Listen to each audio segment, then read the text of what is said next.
Now let's look at this figure 20-34. It deals with 10-foot taps, transformer secondary conductors, over 10 foot up to 25 foot, transformer secondary conductors, and then from a utility to service equipment and beyond. So let's review the illustration. Now at the very top you see that we have our service equipment, our distribution panel board supplying each transformer. We have a main there, a size from table 450.3b at 1,000 volts or less. And then off of the secondary we have a 10-foot tap, which is transformer secondary conductors to this main. But notice we're limited to 10 feet there. And we can make any, basically the way I read it, any size tap we want at 10 foot, as long as the transformer will supply the power needed with each tap.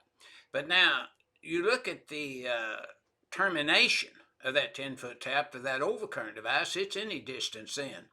We're not limited to distance to connection to that subpanel, in accordance with NEC 240.21, C as in card 2. Now, the next breaker is just a spare to feed something, or maybe it's feeding something. We just don't show it. But now when we drop down to the next breaker, we're feeding a transformer, and we're making a tap off that secondary side to the overcurrent device. Now notice the secondary conductors, transformer, primary conductors terminating to that breaker in the distribution panel board. The distance from the breaker to the termination with the fusible disconnect here is 25 foot.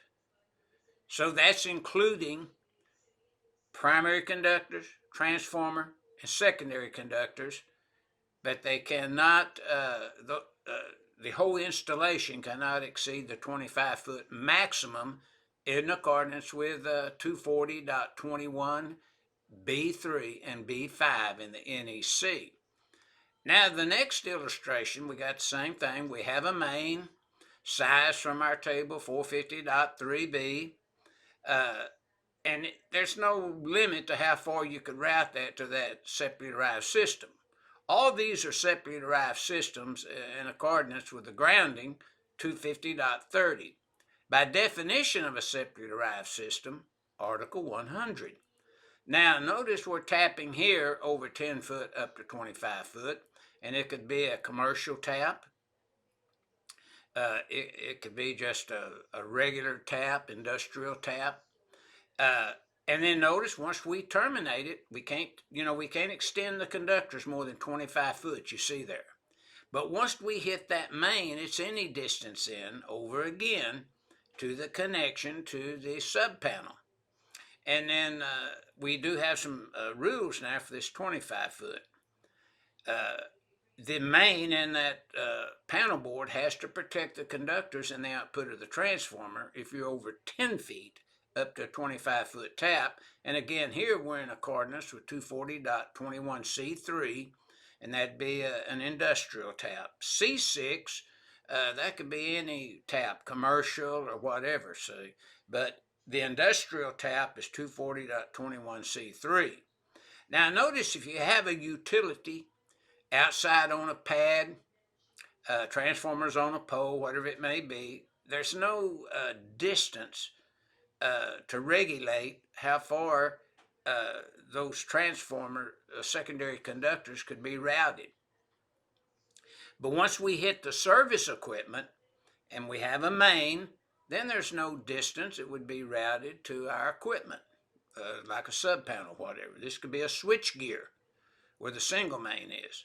But this is showing you utility requirements, where the three above is showing a 10-foot tap, over 10 foot up to 25 foot, commercial or industrial related taps.